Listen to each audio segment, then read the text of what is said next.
back live, ladies and gentlemen. Our story is on the right-hand side, top story of drudgereport.com. I keep saying right-hand side. It's on the left-hand side of drudgereport.com. And it deals with the fact that the National Weather Service in huge ammo purchase. Now, I talked about the fact that NOAA controls the Fisheries Office of Law Enforcement, and we've had guests on about how they're harassing surfers on the West Coast and telling people they can't have jet skis in the water now, and all the rest of it for the marine mammals, and they're harassing people with boats, you name it. So I said, hey, I bet it's going to them. They're sending it to the West Coast, the East Coast. This is on top of the 1.4 billion rounds of ammo that the federal government has purchased last year. $250 million last year, $450 million 5 months ago, $750 million last week. But as usual, they're countering us. And listen to this, the Washington Post. National Weather Service ammunition solicitation triggers confusion. And then we're going to go to our guest. NOAA says there was a clerical error in the FedBiz Ops announcement, stating that the National Weather Service requested ammunition. The solicitation actually originated from NOAA Fisheries Office of Law Enforcement. Yeah, 15 to 25,000 rounds per office. That's listed there. Not the National Weather Service. See bottom of post for more details. Yeah, but it's under the National Weather Service. It's not a clerical error. They've always got to play a game to change the subject. There's 1.4 billion rounds. This is on top of that. Original post, weather forecasting or preparing for war. The National Weather Service seeks to buy 4,600 or 46,000 rounds of ammunition for semi-automatic pistols, says FedBiz website. In a solicitation head scratcher of explosive proportions. Well, no, it's not. The IRS just created a huge SWAT team. Infowars, the website of libertarian talk show host. Hey, they actually got it right. Alex Jones, because usually if there's a Republican in, I'm a hardcore communist, the news says, because I don't like the Republicans. Or if there's a Democrat in, I'm a right-wing extremist. No, I'm just a constitutionalist libertarian. Freedom lover. He goes on, Infowars, the website of libertarian talk show host Alex Jones says the ammunition being ordered is designed to cause maximum organ damage. And it goes on to quote us. So again, now the National Weather Service is responding to the Washington Post and Drudge Report, picking up our story. That's a good place to start with Lew Rockwell of LewRockwell.com.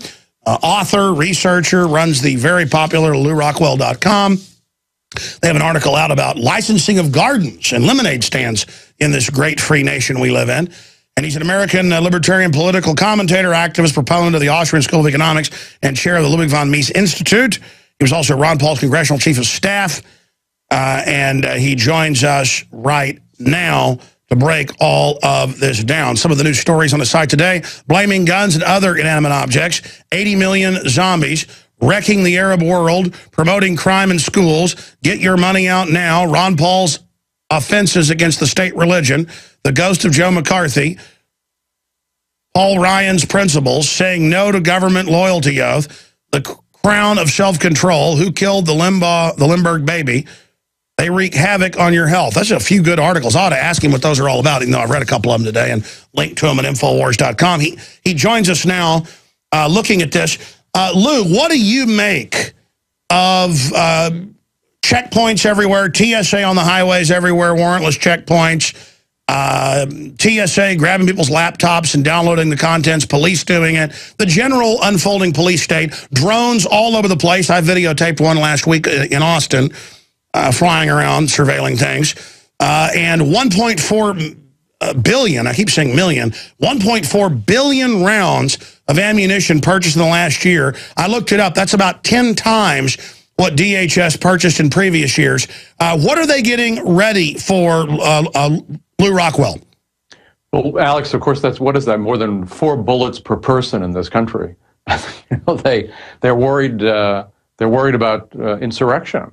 Because as the government keeps getting more and more control, in whether as you talk about everything from the fisheries to the highways to schools, homes, businesses, churches, charities. They're taking more and more control, and of course, as the government gets bigger, it gets worse, it gets morally worse, and the people who rise to the top of the government become even worse, they become even more monstrous, and so they want more and more control. This is what they live for. They love doing this to people. They love crushing people, they love killing people. That's why they love wars so much, besides all the money they make. So but they also get more paranoid. They're constantly afraid that, they're sort of like fleas on a dog, and they're always afraid that maybe the dog's going to scratch them off. So they arm themselves, and they have, all these armored SWAT teams. Every government agency has got armored SWAT teams, as you so correctly point out. So the government is our enemy. I mean, I think that's what we have to realize. These people are not getting all these bullets to, quote unquote, defend us or protect us, or the rest of the myths that they put out in Washington. It's to hurt us if we don't obey. So that's what they're afraid of, and they're continuing to turn the screws. So this is, of course, what we all fight about. This is what you fight against every day, me too, and so many other Americans are not willing to put up with this stuff that bothers the people in government, and they turn to violence. Whenever we think of the one, they'll use the word tool. They always talk about their toolkit. They want another tool. The tool is the gun. So that's their one and only tool. Whether you refuse to pay or maybe forget to pay your library fine, and then you sufficiently resist paying the library fine, they claim the right to kill you over not paying your library fine. And of course, everything else that they look at, any document the government has you sign, it's menacing, it's predatory, they threaten to put you in jail over anything. This is a very nasty institution. They behave like the mafia because they are the biggest mafia. Well, don't criticize. At least the mafia gives us products that people want to buy voluntarily. I think the government's far worse than the mafia, far more nasty, far more vicious, murdered infinitely more people than the mafia ever did. I guess you're right. No, you're right. Government killed, according to the University of Hawaii study, 262 million people in the 20th century, not counting military deaths or deaths by military. I mean, that's more than anything. I mean, government's more deadly than cancer. Well, people, I always think Dick Cheney showed this, but they're all like this. They like killing people. They like sending in the Predator drones. Obama must enjoy that. Maybe he does it over his cereal in the morning, signs the death order, gets a kick out of it. The people who rise to the top in government like killing other people. That's it's a tough thing for the normal person who, of course, would never in a million years want to kill anybody else. But the people who rise to the top of government are killers, they're looters, they're very bad people. Of course, that's what our founding fathers said, and we tried to follow their system, and it wasn't perfect, but it created more wealth than any other nation ever had. 4% of the world's population, we had more than half the wealth. Now as the liberty goes out the door, like oxygen, our prosperity's going out. I want to pull back and look at the big picture, and then I want to get into Paul Ryan, Ron Paul, a whole bunch of articles, drones with Lew Rockwell, the icon from LewRockwell.com. But first, I want to go to the fact, we have an article out at Infowars.com today, Rome burned, will we? And by the way, LewRockwell.com is always welcome to carry any of our stuff if you want, we'd be honored. But I want to get your take on this, because I know you've written and talked about this, the parallels to the United States Empire and Rome. Give us your own historical and economically studied perspective on Rome burned, will we? Well, of course, this is something that you mentioned the founding fathers, they were very, very aware of. They, in many ways, sought to emulate the heroes of Republican Rome, and were very much concerned about what happened when it developed into a vicious empire. So, yeah, I mean, there are parallels, and not that they aren't exact, but with empire comes corruption, comes destruction, comes economic destruction, comes poverty, and comes the fall. So it happened to the British, it happened to the Romans, it happened to the Egyptians, the Assyrians, the Babylonians. I mean, go down the list of all the various empires. And they typically go out, as Ron Paul always points out, for economic reasons. Not so much that they lose militarily. First they lose economically, then they lose militarily. So here we have the U.S., which, despite all the wars it wages, is not very good at them. It has like a gigantic World War II style military. They can't handle guys with AK-47s in Afghanistan who've got, no drones, no planes, no tanks, none of the equipment, none of the electronic surveillance equipment and so forth, and yet they can't beat them. So this is, I think, a sign of things to come. Romney and Obama, I think, are going to give us more wars. Probably, I think Romney worse than Obama in the foreign policy area. Hard as that is to believe, and of course Paul Ryan too. So yeah, we headed down. And when Rome fell, there was a very long period of decivilizaation. Took a long time to build back up. It also happened when trade collapsed in the whole Mediterranean world because of the fights between the Muslims and the Christians. So things go on for a very long time. It took a long time to rebuild. We have to hope that we're not going to end up in that sort of situation. But already, of course, we're poorer. Really, if you look at things with an unjaundiced eye and pay no attention to government propaganda, the average American family is no better off today than they were in the early 1970s, in real terms.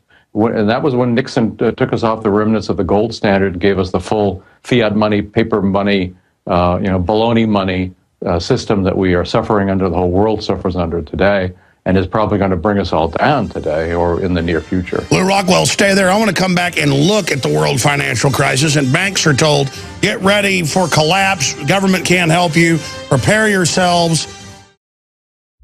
Do you understand how dark it is? How far down the line we are? How late it is? Lew, I want to cover the waterfront with you and pick your brain.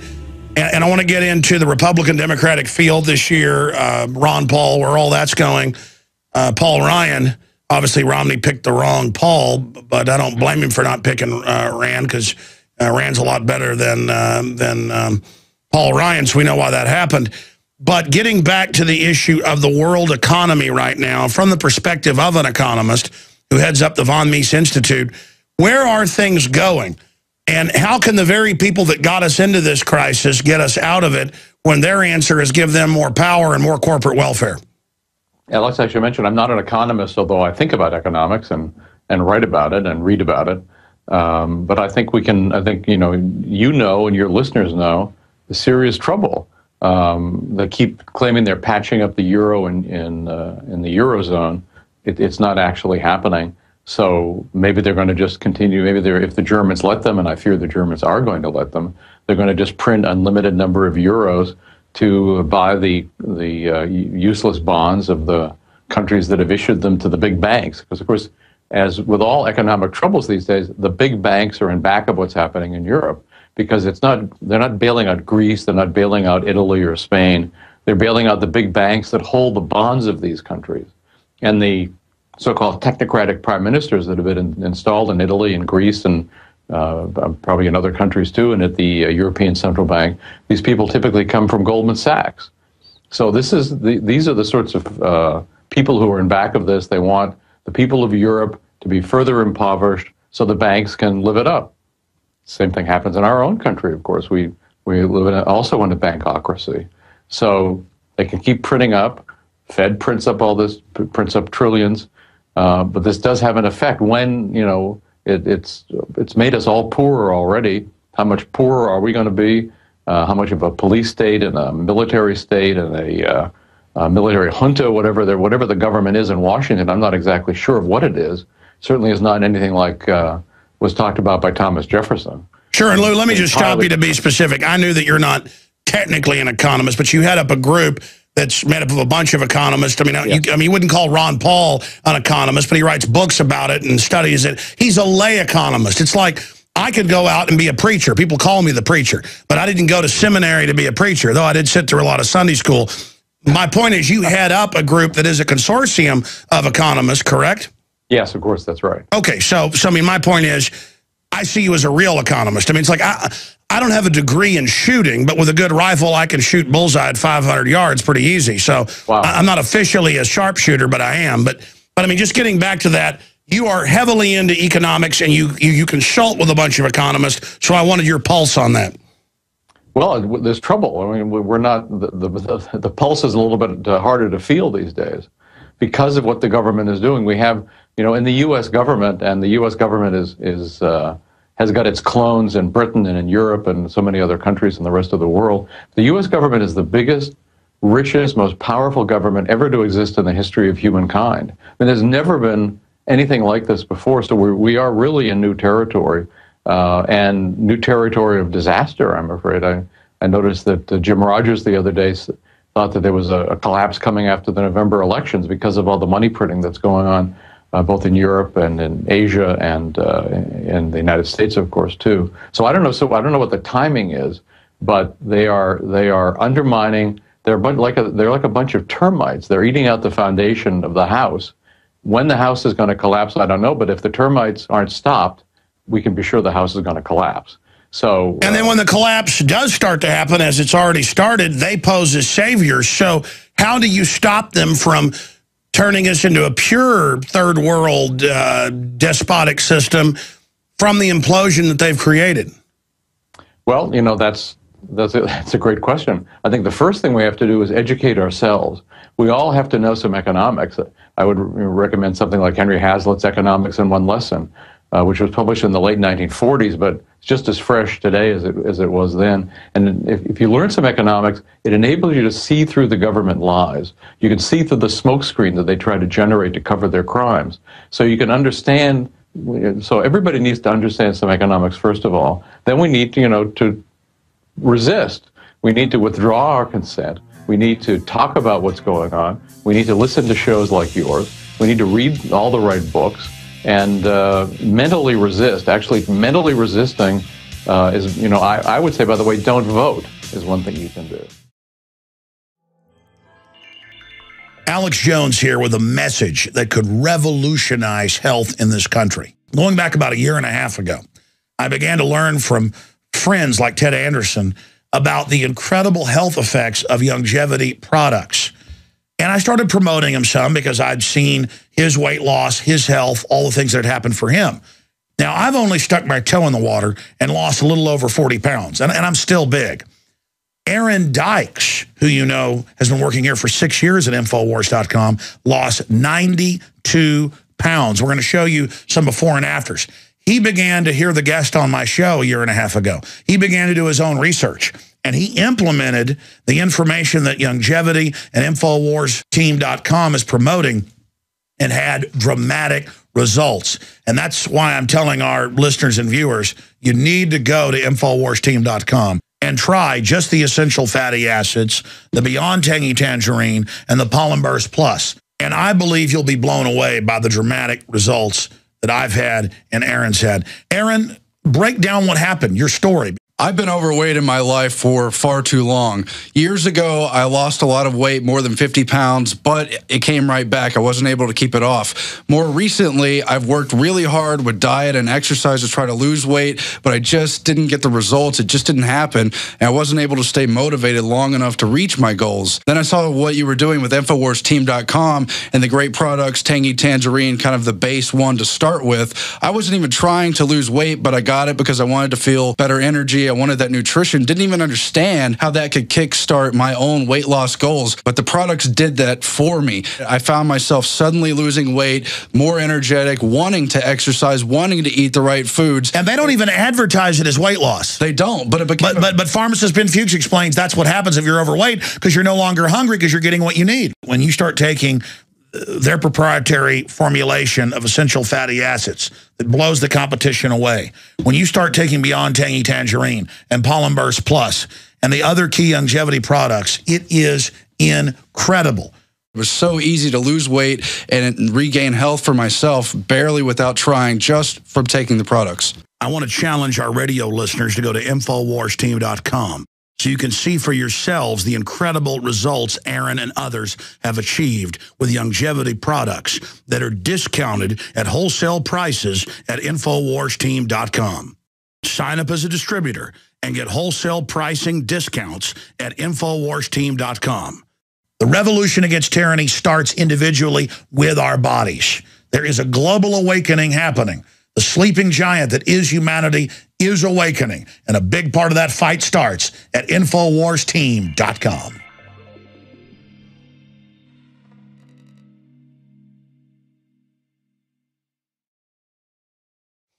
I want to get into the election and the two-party system and the rest of this, Lew, and where you see things going and other issues I know you're hot to talk about. But first off, what is this obsession with supersonic cruise missiles? I guess it's about military domination. But this $1.2 0.4 billion rounds of ammo against us. The FAA saying, yeah, 30,000 drones, and they're starting to arm them. Is this all part of government wanting big, giant marble buildings to make us feel small, and drones and letting us know we're being watched, and face scanning cameras and TSA abusing us? What is all that about? Just the simple act of domination? Because they seem to think it's scaring people. I don't see that happening. I see it upsetting people, and that's why they're getting politically involved, exposing the system. That's why they're out buying guns at record numbers. What would you say the mood of the country is right now, and why is government obsessed with all these armaments? Well, I think it's true that people are getting upset. They ought to be upset. Even Hitler and Stalin didn't be able to feel up people's children and wives and so forth in the airport. I mean, this is, and most people just accept this, or at least they go along with it. Maybe they don't see any other way out. But I think there is increasing resistance. People are angry. They should be angry. And as you say, of course, people are buying every time there's a one of these incidents, like in the Batman shooting or whatever. There's vast increases in gun sales. People want to be armed. They want to have a gun in their home, and of course they should. They should be armed. It's a great thing to have law-abiding, good people armed. And as we know, it cuts down crime rates, private crime. Doesn't much affect government crime, of course, but it does cut down private crime, which is a wonderful benefit. But yeah, the government wants us all to. You only have to go to. I don't recommend going to Washington, but if you do go to Washington D.C., take a look at the buildings. They absolutely are all built to make you feel small and make you impressed and in awe of the power and glory of the government. So all this stuff has to, because it also has to do with fearing the people, but they want to make us scared of them. They want to make us scared of phony foreign enemies, and they want to make us obey. They want us to be pushed down, to make all the peons realize that, or they think they hope, will bow down to the government, love the government, worship the government, fear the government, give it all our money, give it our children for its wars and so forth. Well, sure. There's so many progressives who are well-meaning people, but they've never really run a business. Talking to them, they always come out of academia, come out of government. They're disconnected from the real world and how stuff really works. And they always have these grand utopian views, but all they ever deliver is hell on earth. History shows that, and we repeat it over and over again. Let me get into this subject and then into election 2012 and the point you're chomping at the bit to cover, Paul Ryan and the rest of it. And that's false flag staged events. I know everything isn't staged, but a lot of things have been staged, like Gulf of Tonkin, Operation Ajax, Gladio, Northwoods, the list goes on, or at least in many cases they use crises. They don't want those to go to waste, as the White House Chief of Staff, Rahm Emanuel, said, former Chief of Staff, now Mayor of Chicago. But now we see the spectacle of al-Qaeda flags over Libya, al-Qaeda flags over rebel-held areas of Syria. We see the CFR fellow writing for them last week saying, we need al-Qaeda. That's a quote. They're heroes. They're doing a great job. So the TSA needs to abuse my family and take them into a private rape room if I want to fly. But al-Qaeda is good in Libya and Syria, and NATO's working with the criminals out of Saudi Arabia. And then on top of that, I had Larry Pratt on a few weeks ago, and he said, look, if the Obama criminals would stage Fast and Furious, that's killed thousands, why wouldn't they stage the Batman shooting when you've got reports of multiple gunmen, multiple gas masks, the cover-ups, the government psychiatrist? I mean, we know they do stuff like this. So what do you say about false flag terror and our so-called government publicly running al-Qaeda? Well, as you know, all governments, especially police states, employ agents provocateurs. They seek to, they cause crimes, they cause terrorist incidents in order to get the public all hepped up, and also maybe to expose people that they fear themselves. Who knows about that? But their main thing is to control their own public, their own cash cows, their own taxpayers. That's the people they are really concerned about controlling. So yeah, they of course they run false flags. We can't sometimes know whether things are false flags or not. Obviously, we can't tell what's coming. But is this government or any big government capable of false flag operations? Of course. There's, if they don't do something evil, It's either because they haven't thought about it or because they think it's not prudent for themselves at the time. They never have the reaction, oh gosh, we can't do that, it's wrong. That never passes the mind of anybody in Washington, maybe with the exception of, I hate to think of Ron Paul as being part of Washington, but obviously Ron Paul and a handful of other guys there are good guys, but most of them, so Fast and Furious was a false flag thing. I think it also had to do with the fact that the CIA runs the international drug trade. Bingo! That actually came out in a few papers, as you know, because you're so informed, that they were shipping drugs back. It wasn't just guns in. It was basically an Iran-Contra Part 2. And of course, they're also destroying Mexico. I mean, ever since George Bush forced the Mexicans, who of course are in effect a colony of the U.S., forced them to have a drug war down there. There have been more than 50,000 people killed. Horrendous damage to Mexican society, and it's all, of course, being either staged or run or at least cooperated with by the DEA and the CIA. Yeah, why doesn't the Mexican kleptocracy kick out the big banks that run them? Well, because they're all making money. They're also afraid, right? They're afraid of being killed. Because certainly the U.S. government doesn't hesitate to assassinate people. We're now having that openly talked about, and maybe that's a good thing that they are openly talking about it. But they've done this, for forever. If somebody is too much trouble, they'll kill them. The Washington Post even had on the operating table, or shoot down their helicopter or their plane. Mysteriously has something wrong with the fuel line, and it goes down. This stuff happens all the time. The government is a bunch of killers. So we always have to remember that. Doesn't mean that every bad incident is because of the government, because, of course, they're also hugely incompetent, thank goodness. But in terms of things there's nothing morally beyond them. So false flags, this horrendous damage they're doing to the Mexicans, Fast and Furious, all this stuff. Of course, there's 1,000,001 of these things. Who knows what else they're planning? These are bad people. These don't commit the flag and the Pledge of Allegiance and all that stuff. These are bad people. The government they're bad people. Well, they're also maniacs. I mean, I couldn't imagine putting my employee's stuff in the bathroom over and over again and then calling an employee up and saying, get in here and give me sexual favors right now, or only hiring people that were my sexual persuasion, as we now see coming out in these lawsuits. It just really shows a disconnect. But we see this in every culture and every history with the power mad. Look at Caligula marrying his horse. What do you make of the big scandal with Big Sis? Well, of course, this is a great peek into the government. And there are plenty, by the way, of decent people in the government. They just don't rise to the top. The people who rise to the top, whether it's at the DHS or whatever, they're not concerned with our security or the rest of the lies they tell. They're concerned with sex, power, and money. So those are the three things that motivate the power elite and the people in the government, the people at the top of the government. So this is not just DHS. This is the whole government. This stuff happens in the Pentagon. It happens in the CIA. It happens at the FAA. Go down the whole alphabet from hell. All these are like this. So how wonderful we're having this pointed out about the DHS. Maybe it will have the scales fall from people's eyes about the nature of this thing. And it's great to look up, by the way, the headquarters of the DHS. It looks like something out of Mordor, and it's the former St. Elizabeth's Mental Hospital where political prisoners have been held, and they converted it into their headquarters. It's a very scary, and it's, of course, intended to be scary. Like whether the way they paint the cop cars these days, the way they dress the cops, everything is intended to scare you. When I'm thinking of cops and dress, there was a great period at one time in Menlo Park, California, where a bunch of liberals got in power, and they had the cops dress in gray slacks, blue blazers with a city patch on their pocket.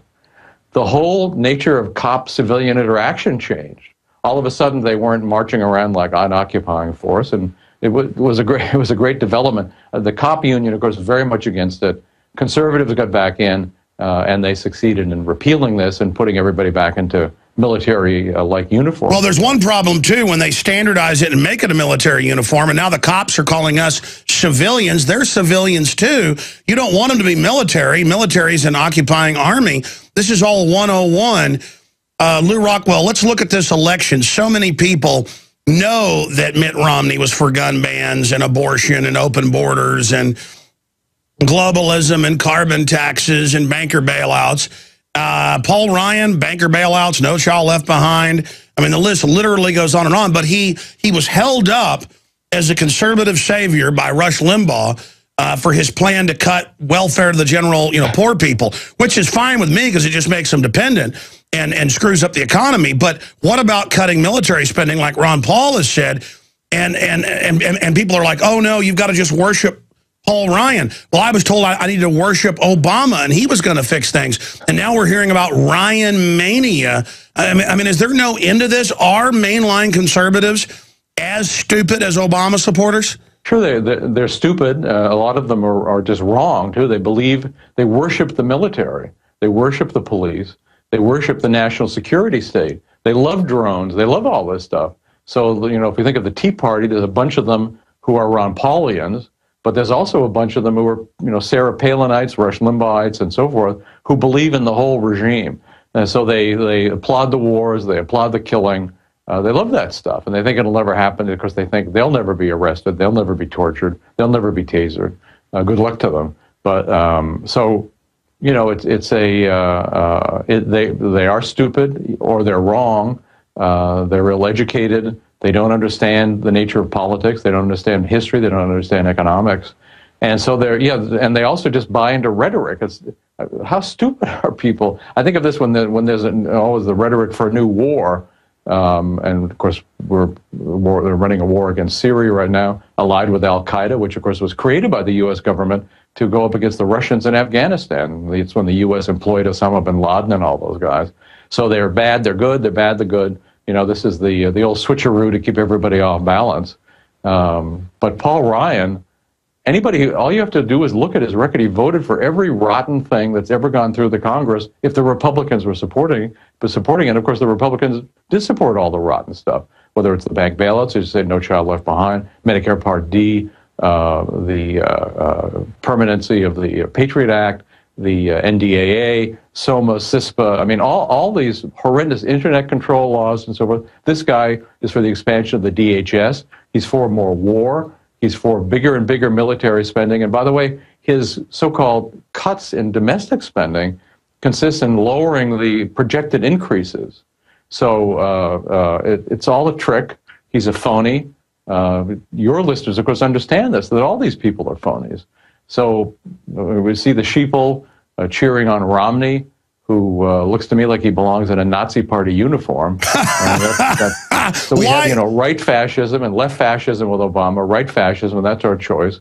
And we have another fascist in Paul Ryan. So the fact that he uses tricky rhetoric, that he uses libertarian or Ayn Randian rhetoric to disguise his devotion to the total central state and the global empire, well, it's just another political trick.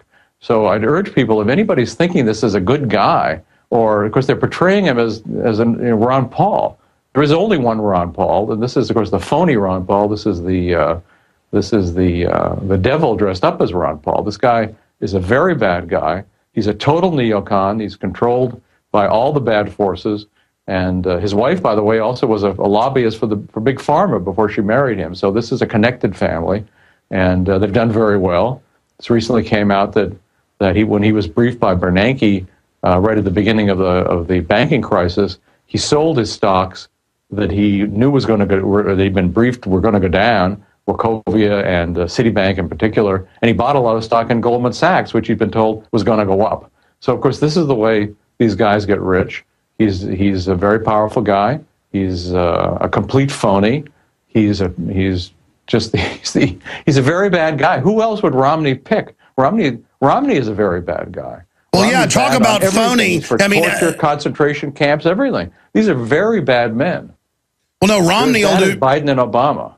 Sure. I mean, Romney will do stuff like call on his neighbors that are smoking pot, call the police, but then come in and take over companies and strip them and destroy them and then prance around all day. I've noticed really evil people will have this act that they're Mr. Goody Two-Shoes. I mean, look at the whole Sandusky thing. Look at that. Look at how these universities basically become little governments. And then now the head of Penn State has been sent off to work at Homeland Security. So now if you cover up for pedophile rings, you don't go to jail, you go to Homeland Security. Well, of course, it was a cover-up. That's why Louis Freeh was sent in to cover it up. The governor of Pennsylvania, the Republican governor of Pennsylvania, when he was attorney general when a lot of this stuff was first being talked about. Why didn't he do anything? And then he was personally pressing, right when this whole scandal blew up, for $3 million to be given to the Sandusky Foundation by the state of Pennsylvania. Why was he doing that? How come that? So there's a million questions that are not being asked.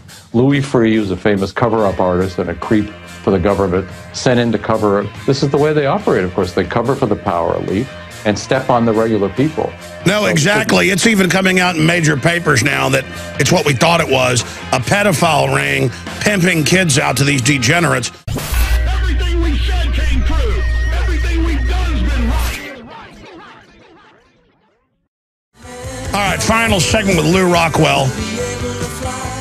Lew, you know, we've talked about the Republicans, but what about Obama? I mean, where is the so-called left that are bad on a lot of things, but at least for anti-war torture? Now they're kind of like, hey, torture people, drones, murder, death, Al-Qaeda, kill everybody.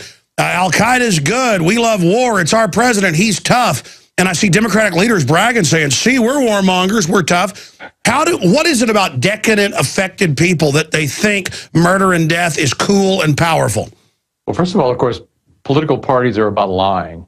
The government is about lying, and the political parties that are part of the government are about lying. So Republicans pretend to be for lower spending, for example, but of course when they're in power, the spending goes way up. Democrats pretend to be pro-peace, and although I must say I was shocked that a few of them actually turned out to be pro-peace, and you're exactly right, they're all fanatically, if their guy is in the White House, they're fanatically for the worst war crimes. They endorse them, they cheer them on, and again, people who are in government, and the political parties, by the way, are part of the government. They're not separate from the government. It's why, for example, it's impossible to take over a political party from the outside. Take over the Department of Justice while you're at it. You can't do it. You can just refuse to be part of it, but you can't actually take them over. And like cancer, they're programmed to totally take over. So how long until they fully implode everything and start trying to use their 1.4 billion bullets on us? Well, I think that, again, I started to say this before, but the government is so big that it's out of control even internally. The problems of bureaucracy, Ludwig von Mises wrote about this in his great little book on bureaucracy many years ago. But the problems with bureaucracy, and there's never been a bureaucracy like the U.S. government, so they're becoming more and more trouble, but more and more troubled, too. I always think of them like a blind, vicious dog. So if you happen to get in their jaws or you're stepped on or whatever, you're dead. But you don't have to be. Ooh, that's a good way to describe it. Avoid them. It is like a giant blind Cujo, and it is stumbling around foaming, but it could just implode at any time. I've noticed that historically. That's right. No, that's right. Governments have come down in the past. As our government becomes bankrupt, the government is bankrupt, and it's trying to bankrupt us too, of course, at the same time. And as its own troops, and this happens when empires start to come down, its own troops don't obey it. So I'd like to think that if American troops are ordered to shoot American citizens, they would actually refuse to do it. I'm keeping my fingers crossed if that's the case. But I think the government can't be sure of them. They can't be sure of us.